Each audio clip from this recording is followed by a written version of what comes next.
Download aplikasi Tarbiyah Sunnah di handphone Anda. Tersedia di Google Play dan App Store. Bismillahirrahmanirrahim.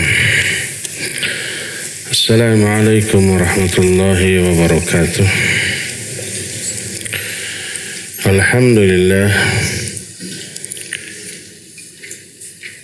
Alhamdulillahilladzi anzala as-sakinata fi qulubil mu'minin liyazdadu imanan ma'a imanihim walillahi junudus samawati wal ard wa kana Allahu aliman hakima wa ashhadu an la ilaha illallah wahdahu la syarika lah iqraran bihi wa tauhidan wa ashhadu anna Muhammadan abduhu wa rasuluh sallallahu alaihi wa ala alihi wa ashabihi wa sallama tasliman mazidan wa ba'd. Ikhwati fillah, terutama anak-anakku sekalian, para santri Ma'had Tahfidzul Quran di Desa Selacau, Batu Jajar, Kabupaten Bandung Barat. Alhamdulillah, kita jumpa lagi membahas fiqih salat, terutama membahas kesalahan-kesalahan dalam salat untuk kita hindari. Kesalahan dalam salat banyak, baik kesalahan karena meninggalkan rukun, meninggalkan yang wajib, termasuk meninggalkan yang sunnah. Kita akan bahas jumlah min akhta'ihim fil qiyam, beberapa jenis kesalahan ketika berdiri di dalam salat. Ada banyak kesalahan. Di antaranya pertama, tarku raf'il yadain inda tahrimah war ruku wa inda raf'i minna. Pertama adalah tidak mengangkat kedua tangan ketika takbiratul ihram, ketika mau ruku, dan ketika bangkit dari ruku. Hanya takbir saja, Allahu Akbar, langsung begini, tidak mengangkat kedua tangan. Walaupun mengangkat kedua tangan adalah sunnah, salatnya tidak batal, salatnya tetap sah. Tapi kita anggap salah karena meninggalkan sunnah Nabi SAW dalam hal mengangkat tangan ketika salat di dalam beberapa gerakan tertentu. Sebagian mereka tidak mengangkat tangan ketika takbiratul ihram, tidak mengangkat tangan ketika akan ruku, ketika setelah sedekap baca iftitah Fatihah surat Allahu Akbar, langsung si tangan ini dikebawahkan, langsung ruku. Ketika sami Allahu liman hamidah juga tidak angkat tangan. Demikian juga setelah bangkit dari tahiyat awal menuju ke rakaat ketiga. Nah, inilah yang dilakukan atau diabaikan oleh banyak orang. Mereka berdalih dengan beberapa hadis. Ada hadisnya enggak tidak mengangkat tangan? Ada. Tapi hadisnya itu la aslalahu. Maksud la aslalahu itu tidak ada asalnya. Contoh umpamanya ada hadis menyatakan man rafa'a yadayhi fis shalah fala sholata lahu. Siapa orang yang mengangkat kedua tangan di dalam sholat, maka enggak ada sholat baginya. Hadis ini dikeluarkan oleh Az-Zurqani dalam kitab Al-Abatil. Lalu Az-Zurqani dalam kitab Al-Abatil, maksudnya Al-Abatil itu hadis-hadis yang batil dikumpulkan untuk diberitahukan kepada masyarakat. Ini hadis batil. Bisa batil itu lemah sekali, bisa palsu. Kenapa diberitahukan? Agar dihindari oleh kaum muslimin. Samalah umpamanya ahli gizi, BPOM memberitahukan ke masyarakat, hati-hati makanan ini tidak boleh dimakan.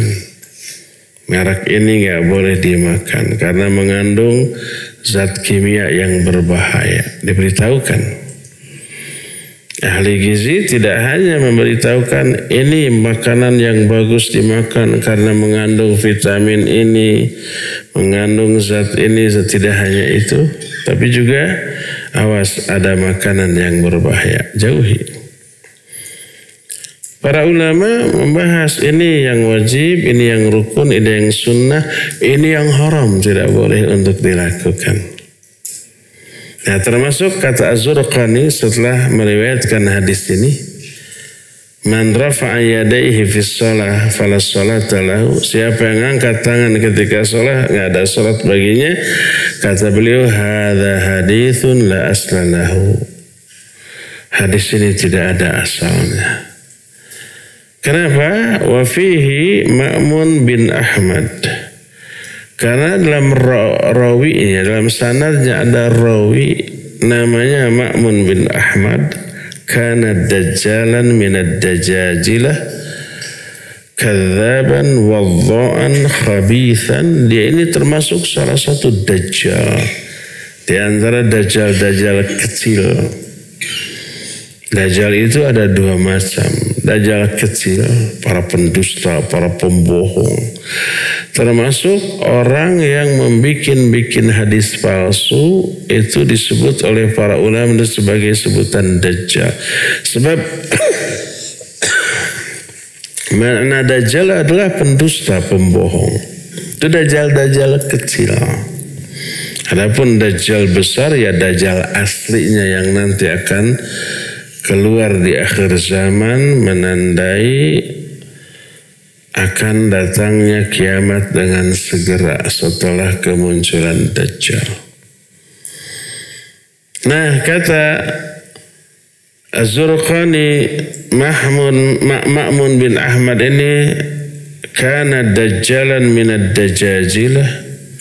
Dia salah satu di antara dajjal, pendusta, kadzaban, pendusta, wadda'an, tukang malsu hadis.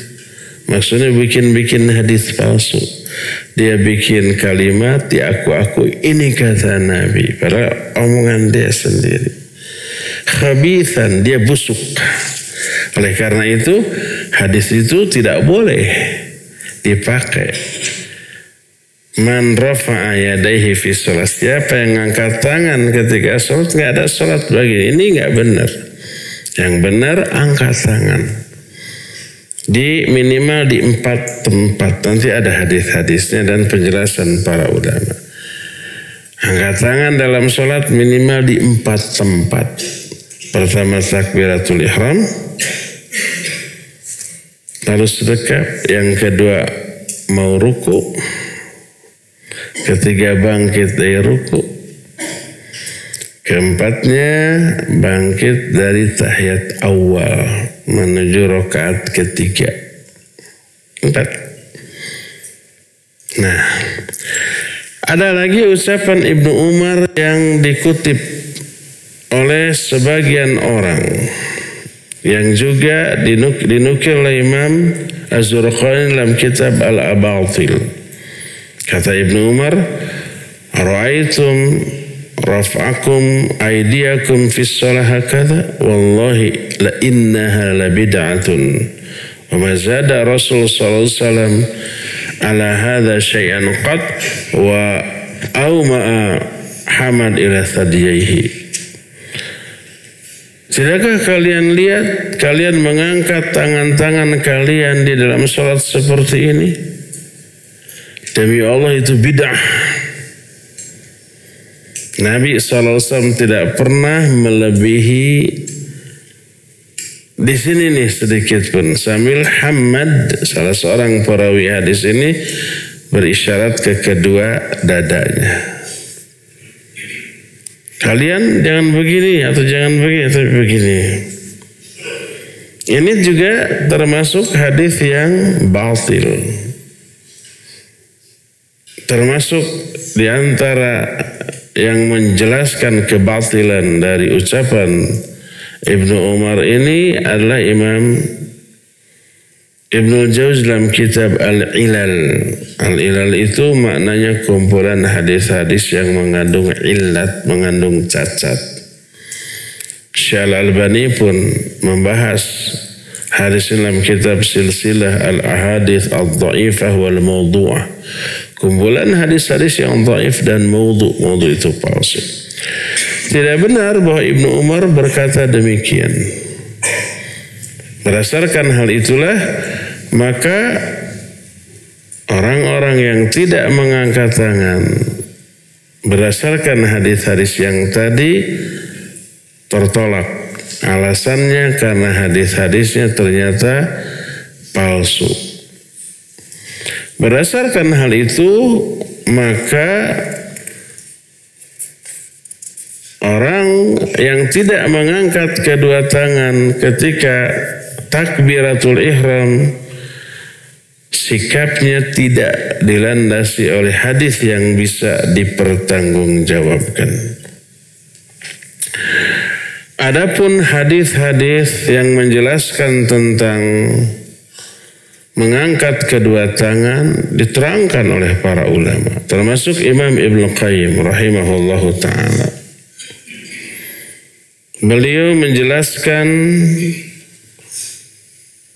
di dalam kitabnya, nama kitabnya I'lamul Muwaqqi'in, susunan Imam Ibnu Qayyim.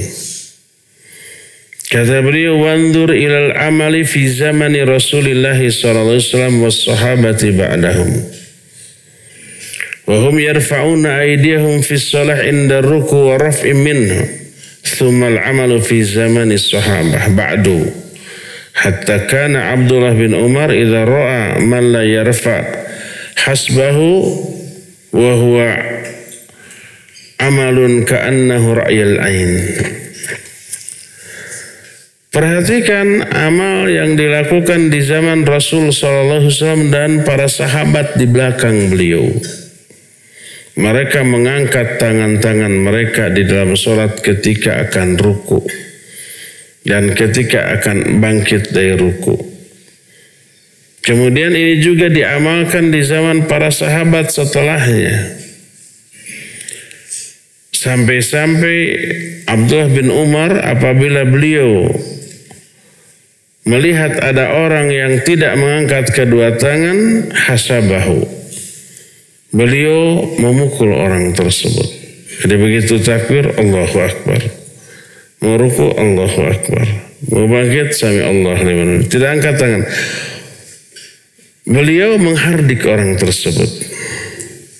Berkata Al-Marwazi, ajma'a ulama'ul amsar ala masyru'iyati dzalika illa ahlul Kufah. Telah ijma' seluruh ulama di seluruh dunia tentang disyariatkannya mengangkat tangan kecuali ulama Kufah. Dan perkataan Al-Marwazi ini juga dikutip oleh Imam Ibnu Hajar Al-Asqalani dalam kitab Fathul Bari Sahih Bukhari, Syarah Sahih Bukhari. Berkata Imam Syafi'i rahimahullah, kata beliau, la yahillu li ahadin sami'a haditha Rasul sallallahu alaihi wasallam fi raf'il yadain fi iftitahi shalah wa 'inda ruku' wa raf'i min ar-ruku' ay yatruka al-iqtida' bi fi'lihi sallallahu alaihi wasallam. Tak halal bagi seorang pun yang mendengar hadis Nabi sallallahu alaihi wasallam tentang mengangkat kedua tangan ketika takbiratul ihram, ketika akan ruku dan ketika bangkit ruku, Tidak halal baginya untuk meninggalkan mencontoh Nabi SAW, untuk tidak mencontoh perbuatan Nabi dalam hal tersebut. Imam Malik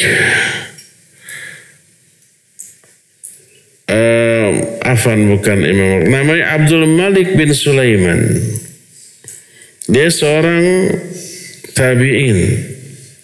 Dia berkata, Sa'altu Sa'id bin Jubair an raf'il yadaini fis shalah. Aku bertanya kepada Sa'id bin Jubair tentang mengangkat tangan ketika sholat. Sa'id bin Jubair seorang sahabat.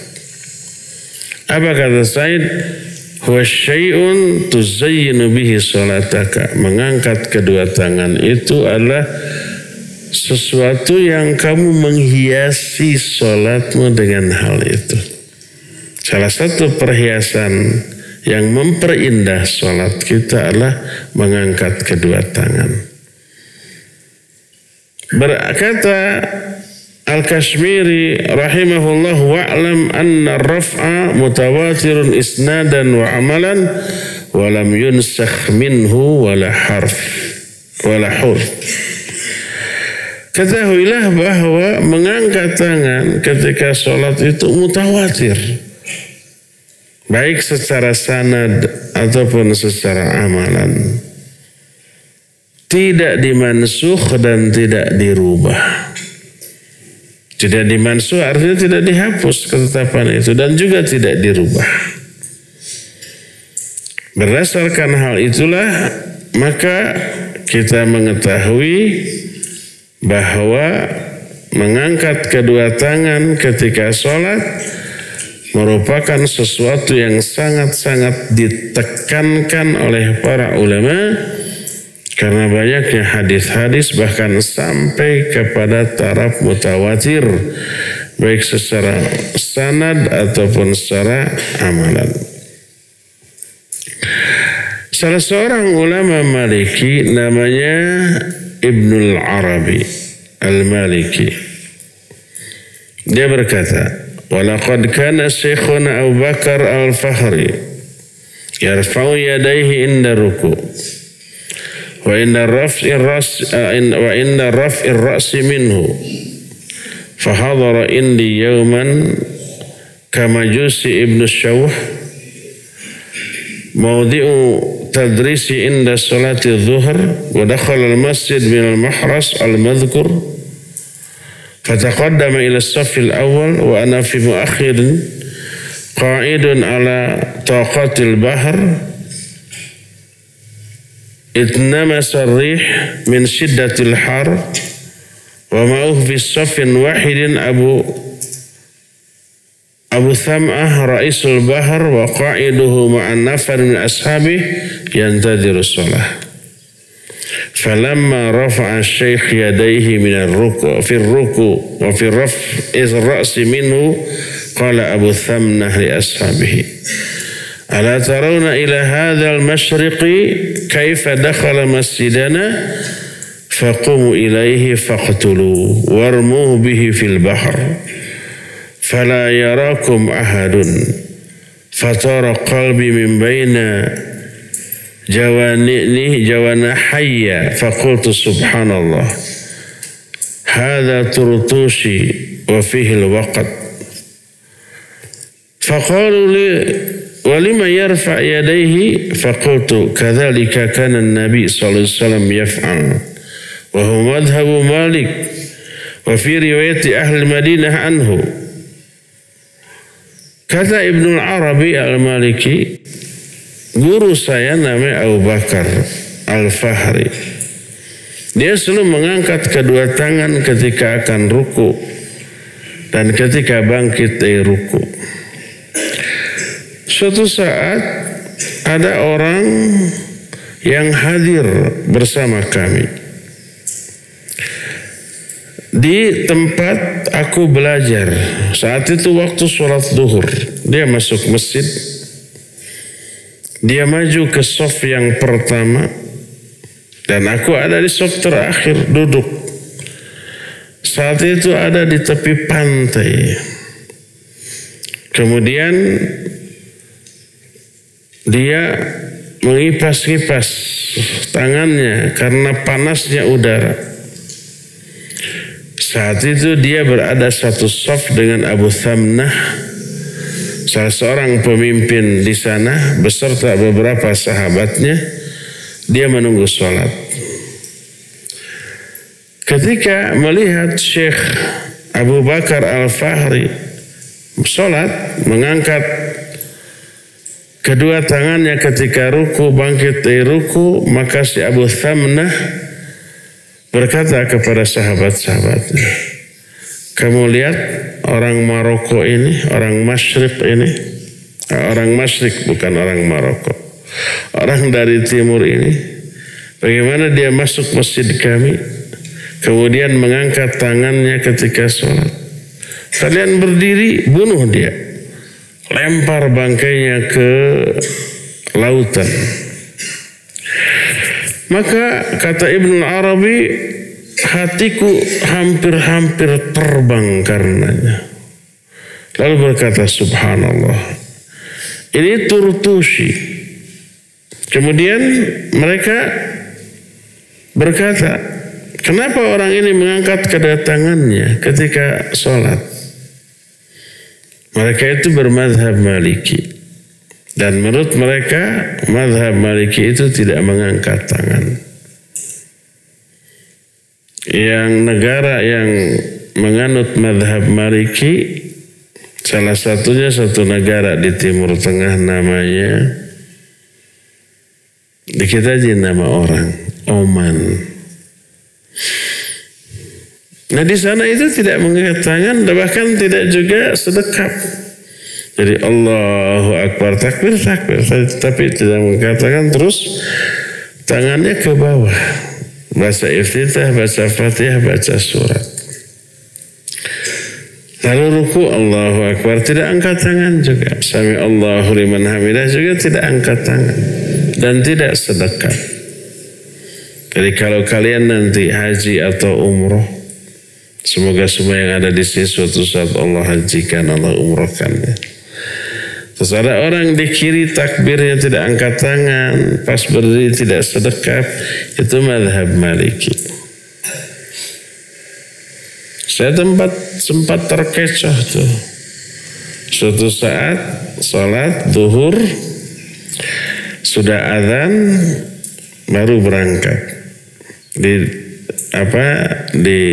baru kan agak jauh dari hotel ke masjid itu. Di tengah jalan kedengaran qomat. Sudah, kemudian saya masuk masjid. Imamnya sedang berdiri mematung diam. Makmum semua berdiri mematung. Saya masuk saf. Dia menunggu imam takbir. Disangkanya belum takbir. Tapi anehnya kok babacaan. Udah belum takbir. Tapi lama-lama amat gitu. Nunggu takbiratul ihram. Setelah itu imam takbir Allahu Akbar, ruku. Ternyata tadi itu sudah mulai sholat. Tapi mereka tidak sedekah dan tidak angkat tangan. Itu mazhab Maliki. Nah, lalu Imam Ibnul Arabi yang juga bermadhab Maliki, beliau berkata kepada orang-orang itu, kadzalika kana Rasul sallallahu alaihi wasallam yaf'alu wa huwa madhhabu Maliki fi riwayat ahli Madinati anhu. Kata Ibnu Arabi, begitulah yang dilakukan oleh Nabi sallallahu alaihi wasallam. Beliau angkat tangan. Dan inilah madhab Maliki dari riwayat Ahlul Madinah. Ahlul Madinah itu para penduduk Madinah. Sehingga berkata Ibnu Abdul Hakam, lam yarwi ahadun an Malik tarkar raf'i fihima illa Ibnul Qasim. Walladhi na'khudhu bihi raf'. Tidak ada seorang pun yang meriwayatkan satu hadis dari Imam Malik yang menyatakan tidak mengangkat tangan kecuali Ibnul Qasim. Satu-satunya yang yang meriwayatkan hadis tentang mengangkat tangan, yang tentang tidak mengangkat tangan dari Imam Malik adalah Ibnu Qasim, tapi sudah dikatakan tadi hadisnya dhaif, bahkan palsu. Nah, tapi ini yang kemudian diikuti. Kata Ibnu Arabi Al-Maliki, salah seorang ulama Maliki, menyatakan kadzalika kana Nabi sallallahu alaihi wasallam yaf'alu. Begitu yang juga dulu dilakukan oleh Nabi sallallahu alaihi wasallam. Wa ja'altu askanahum wa askatahum hatta faragha min salati. Demikianlah aku tenangkan mereka, aku membuat mereka diam dulu sampai syekhnya itu selesai salat. Wa qumtu ma'ahu ila al-maskan min al-mahras wa ra'a taghayyur wajhi fa ankarahu fa sa'alani fa'alamtuhu fa dhahika. Setelah Syekh Abu Bakar Al-Fahri, guru saya, kata Ibnu Arabi, selesai salatnya dia berdiri, kemudian mengambil tempat tertentu di masjid itu. Dia melihat perubahan wajahku seolah-olah jengkel. Lalu ditanya, kenapa? Aku ceritakan. Tadi orang-orang ini marah mau membunuhmu gitu karena mengangkat tangan. Dia tertawa lalu berkata, min aina li an uqtala ala sunnah. Kenapa aku mau dibunuh hanya karena mengamalkan sunnah? Faqultu lahu, lalu aku berkata kepada dia, la yahillu laka hadha fa innaka baina qaumin in kumta biha qamu alaika wa rubama dhahaba dammuk. Tidak seperti itu, jangan seperti itu. Kamu ini berada di tengah satu kaum yang apabila kamu melakukan hal itu, mengangkat tangan, mereka akan berdiri menyerangmu. Kadang-kadang darahmu bisa tertumpah. Lalu dia berkata, da' hadzal kalam wa khudh fi ghairihi. Tinggalkan ucapan ini, ambil yang lainnya. Jadi saking fanatiknya orang kepada mazhab, sampai kepada yang berbeda pun mau diserang, dipersekusi, dibubarkan kajiannya hanya karena berbeda pendapat. Para orang yang berbeda pendapat mengemukakan dalilnya secara ilmiah. Ini fanatisme yang sangat-sangat buta. Ya. Adapun hadis-hadis Nabi sallallahu alaihi wasallam tentang mengangkat kedua tangan banyak. Di antaranya Wa'il bin Hujrin radhiyallahu anhu, orang yang spesialis memperhatikan tata cara salat Nabi sallallahu alaihi wasallam dari awal sampai akhir, banyak meriwayatkan hadis tentang salat. Di antaranya tentang angkat tangan. Karena Rasul SAW idza qama ila shalah rafa'a yadayhi hatta yakuna hadwa mankibaihi thumma qala Allahu akbar. Nabi SAW apabila beliau mau salat, beliau berdiri tegak, kemudian mengangkat kedua tangan sampai berbetulan dengan dua bahu, lalu berkata Allahu akbar. Wa wada'a yadahul yumna ala dhira'ihi wa wada'ahum ala sadrihi. Beliau meletakkan tangan kanan di atas tangan kiri, lalu meletakkan kedua-duanya di atas dadanya. Hadis ini sahih riwayat Imam Ahmad dalam kitab Musnadnya. Dan banyak lagi yang menyatakan Nabi SAW mengangkat kedua tangan dan meletakkannya di atas dadanya di dalam sholat. Salah satu di antara kritikan madhab Maliki di satu pihak, mereka menyatakan, ma sya'nukum raf'akum aydiyakum fis shalah hal turiduna an tatir, gitu. Apa yang kalian lakukan dengan mengangkat kedua tangan di dalam sholat? Apa kalian mau terbang? Seolah-olah kalau ngangkat tangan tuh mau terbang. Dijawab oleh ulama-ulama sunnah, na'am.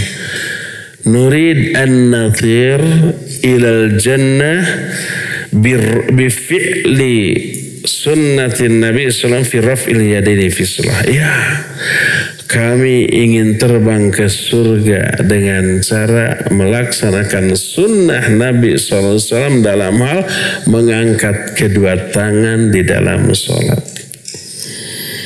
Walhasil mengangkat kedua tangan di dalam sholat setidaknya di 4 tempat adalah sunnah.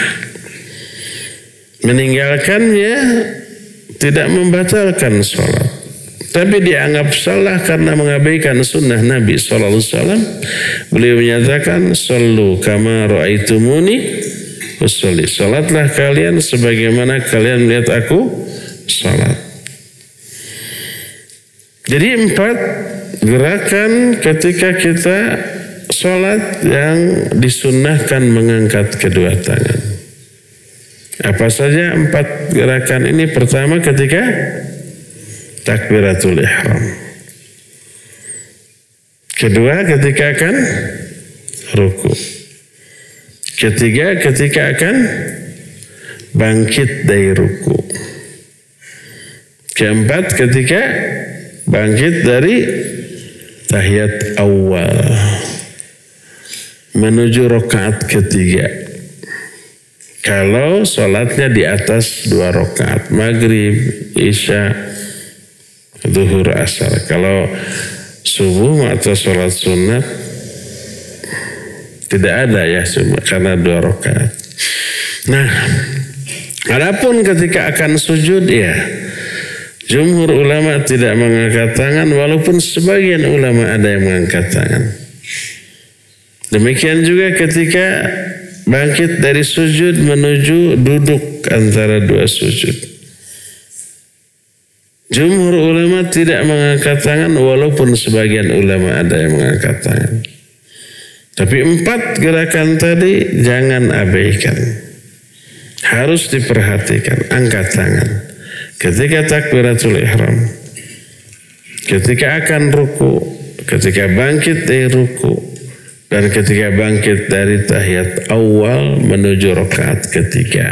Ya, inilah kesalahan pertama ketika berdiri dalam sholat, yaitu tidak mengangkat kedua tangan. Kesalahan kedua,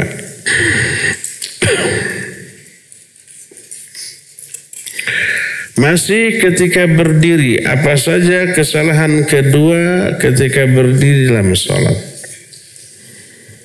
Kesalahan kedua ini penjelasannya panjang.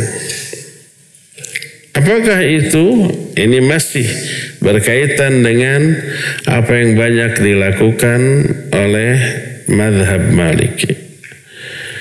Isbalul yadain wa adam wad'ihima ala sadr atau tahtahu wa fawqa surah. Kesalahan kedua adalah mengulurkan kedua tangan ketika berdiri setelah takbir dan tidak meletakkan kedua tangan di atas dada atau di bawah dada, di atas pusar. Meletakkan boleh di atas dada, boleh di bawah dada, di perut boleh, yang jelas di atas pusar. Jadi begitu takbir Allahu Akbar langsung ke bawah, seperti yang tadi diterangkan. Karena Nabi SAW melakukan hal tersebut, meletakkan kedua tangan setelah takbir di dada. Sebagaimana Sahal bin Sa'ad radhiyallahu an berkata, "Kana an-nasu yu'maruna ay yad'a ar-rajul yumna 'ala dhira'ihi al-yusra fi shalah." Adalah manusia diperintahkan agar seseorang meletakkan tangan kanan di atas hastanya yang kiri di dalam salat. Hadis ini diriwayatkan Imam Bukhari dalam kitab Sahihnya. Juga Imam Ahmad dalam kitab Musnadnya. Juga Imam Malik meriwayatkan hal ini dalam kitab Al-Muwatta. Tapi anehnya pengikut mazhab Maliki tidak sedekat. Jadi kata Sahal bin Sa'ad, manusia diperintah. Siapa yang merintahkannya? Rasul sallallahu alaihi wasallam. Manusia yang dimaksud di sana adalah para sahabat. Manusia yang hidup di zaman itu. Manusia diperintahkan. Siapa yang merintahkannya? Nabi sallallahu alaihi wasallam. Apa isi perintahnya? Agar seseorang meletakkan tangan kanan di atas hasta kiri. Hasta ini dari sikut sampai ujung jari. Di mana saja di bagian ini boleh, mutlak. Mau di pergelangan, mau di agak sini, mau agak ke ini, boleh. Dan ini dilakukan dalam sholat. Dan inilah sunnah seluruh nabi ketika sholat. Sebagaimana Ibnu Abbas radhiyallahu anhu menyatakan bahwa Rasul sallallahu alaihi wasallam bersabda, "Inna ma'syaral anbiya umirna an nu'akhkhira suhurana wa nu'ajjila fitrana wa an numsika bi aymanina ala syama'ilina fi salatina." Kata Nabi SAW, kami golongan para nabi. Para nabi itu diperintahkan dengan 3 perintah. Siapa yang merintahkannya? Allah pasti. Tidak ada yang berani memerintah para nabi kecuali Allah, bukan orang biasa. Kami para nabi diperintah untuk 3 hal. Pertama, untuk mengakhirkan sahur-sahur kami. Tapi jangan sampai adzan subuh baru sahur, dan disuruh diakhirkan. Itu bukan diakhirkan, tapi sudah habis waktunya. Kalau umpama salat subuh, adzan subuh 4:30, ya jam 4 lah sahur. Jangan jam 1, jam 2 sudah sahur. Akhirkan. Kedua, untuk menyegerakan berbuka ketika sahur. Ketiga, wa an numsika bi aymanina ala syama'ilina fi shalah, agar kami memegangkan tangan kanan kami ke arah tangan kiri kami di dalam salat. Dipegangkan. Ini hadis dipegangkan. Kalau hadis tadi diletakkan. Dua-duanya boleh, mau diletakkan, mau dipegangkan, dua-duanya boleh. Hadis ini dikeluarkan Imam Ibn Hibban dalam kitab Sahih Ibn Hibban. Dari sini kata para ulama, di antara Syekh Masyhur Hasan Salman menyatakan, min hadainil haditsaini yatabayyanu lana khata'u man yursila yadayhi id anna wa'dal yadil yumna al yusra min hadi nabiyina sallallahu alaihi wasallam wa hadil anbiya qablahu. Dari 2 hadis ini kita tahu tentang kesalahan orang yang menurunkan kedua tangannya dan tidak bersedekap. Padahal bersedekap setelah takbiratul ihram ketika baca iftitah Fatihah dan surat, termasuk sunnah Nabi SAW, bahkan sunnah para nabi sebelumnya. Jadi lakukan angkat tangan Allahu Akbar. Nanti bagaimana cara angkat tangan yang benar nanti kita akan bahas. Apakah sebahu, apakah setelinga, atau antara bahu dan telinga, atau sedada, atau ada aja yang sebut Allahu Akbar gitu kan. Termasuk salah juga. Nanti akan kita bahas. Yang jelas, kesalahan pertama, tidak angkat tangan di 4 takbir. Takbiratul ihram, akan ruku, bangkit dari ruku, dan bangkit dari tahiyat awal. Dan kesalahan kedua, tidak bersedekap setelah takbiratul ihram. Nah, inilah dulu penjelasan kita tentang kesalahan orang ketika berdiri dalam sholat. Baru 2.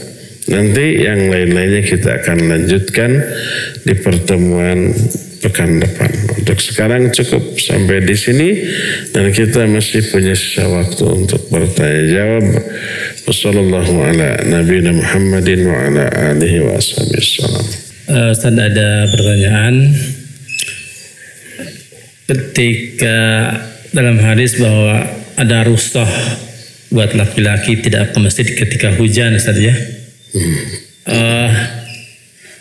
Kalau buat saya kan jangankan hujan besar ya, jadi repot. Hujan kecil pun agak kesulitan, apalagi sendiri ya, di sini belum hafal. Apakah ketika hujan rintik pun menjadi rukhsah buat saya? Saya Ustaz. Barakallahu fiik.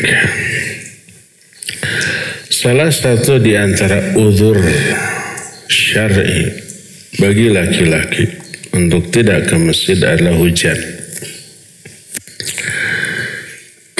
Selain hujan, sakit, ya boleh tidak ke masjid. Termasuk bagi yang tunanetra, yang tidak melihat, tidak boleh sholat di rumah sendirian. Kecuali kalau tidak terdengar suara azan dari masjid karena jauhnya. Tapi kalau mendengar suara azan wajib. Sebagaimana seorang sahabat yang juga saat itu tunanetra, Ibnu Ummi Maktum.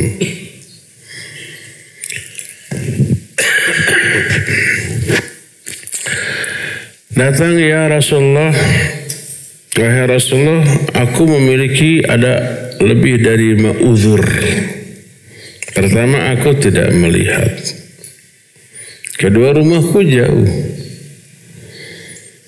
Ketiga, tidak ada qaid yang menuntunku. Keempat, ada banyak batu-batu dan lubang-lubang di jalan. Bagi yang melihat nggak masalah. Bagi yang tidak melihat kan nggak tahu. Bisa terperosok, bisa kejedot batu. Kelimanya, di sana saat itu ada banyak beberapa binatang buas. Serigala, padang pasir. Kadang ular. Ular padang pasir itu berbisa. Namanya ular derik. Dan yang keenam, sudah tua, sudah rapuh. Bolehkah saya sholat di rumah? Kata Nabi SAW, ya boleh. Falamma walla da'ahu. Ketika orang ini pergi, dipanggil lagi oleh Nabi SAW. Lalu tanya, hal sami'tan nida? Apakah kamu mendengar suara azan? Dia jawab, nah, ya saya mendengar. Fa'ajib, kalau begitu penuhi panggilan azan. Tetap harus ke masjid. Kalau umpamanya orang dengan 6 uzur tadi tidak boleh sholat di rumah, apalagi yang tidak punya uzur. Dia melek, dia masih kuat, apalagi jaraknya juga dekat, mendengar suara azan wajib. Nah, kecuali kalau ada uzur yang menghalangi, contohnya adalah hujan. Contohnya lagi adalah sakit. Termasuk tidak hujan, tidak sakit, tapi jalan yang dilewatinya berisiko. Mungkin pertama banjir. Kadang ada tidak hujan tapi banjir ada. Ada, bisa saja hujannya di atas, di kita tidak hujan. Akhirnya banjir dari atas ke daerah kita mungkin. Dan banjir lebih berisiko daripada hujan. Tidak setiap hujan banjir, walaupun tidak setiap banjir ada hujan. Tapi lebih besar mana resikonya? Lebih besar banjir. Apalagi kalau banjirnya deras, airnya bisa palid, palidnya bisa hanyut, terbawa, minimal jatuh gitu ya. Maka ya, Termasuk kalau jalanan tersebut tidak banjir, tidak hujan, tapi becek umpamanya. Bikin orang naon tisereule tijalikeun ti kosewat teh bikin orang tersereule terjalikeun tergelincir. Beresiko ya, beresiko jatuh. Ya itu jadi uzur. Jadi kalau umpamanya ada hujan, kalau hujan rintik-rintik gerimis gitu kan tidak begitu berpengaruh ya, jalan masih tetap bisa. Tapi kalau hujannya lebih dari rintik-rintik, hujannya kecil tapi ngecek, nah yang kayak gitu biasa hujannya apa? Lama. Karena air hujan yang ditampung di awan itu turunnya sedikit-sedikit, jadi lama. Tapi kalau hujannya gebret besar biasanya sebentar biasanya. Nah hujan yang lebih dari rintik-rintik tapi bikin basah dan bikin becek, kemudian berisiko bagi orang tertentu. Pertama bagi yang tunanetra, yang kedua bagi orang yang tua yang sudah jalannya tertatih-tatih dengan tongkat seperti Pak Obur umpamanya, kan dengan tongkatnya itu tidak ada angin, tidak ada air, tidak ada halang juga, kadang-kadang kita telonjong gitu Bur. Apalagi umpamanya kalau agak becek sedikit, berisiko jatuh, mak itu jadi uzur. Silakan sholat di rumah. Tapi bagi yang tidak terhalang dengan hal itu, seperti kita-kita yang masih sehat, masih jag-jag, hujan segitu, ini mah gampang, maka pergilah ke masjid ya. Wallahu a'lam bishawab. Ada lagi pertanyaan? Sudah ada ide? Ya, kalau tidak ada cukup sampai di sini. Insya Allah kita akan lanjutkan lagi di hari Jumat yang akan datang. Subhanakallahumma bihamdika asyhadu an la ilaha illa anta astaghfiruka wa atubu ilaik. Walhamdulillahirabbil alamin. Wassalamualaikum warahmatullahi wabarakatuh.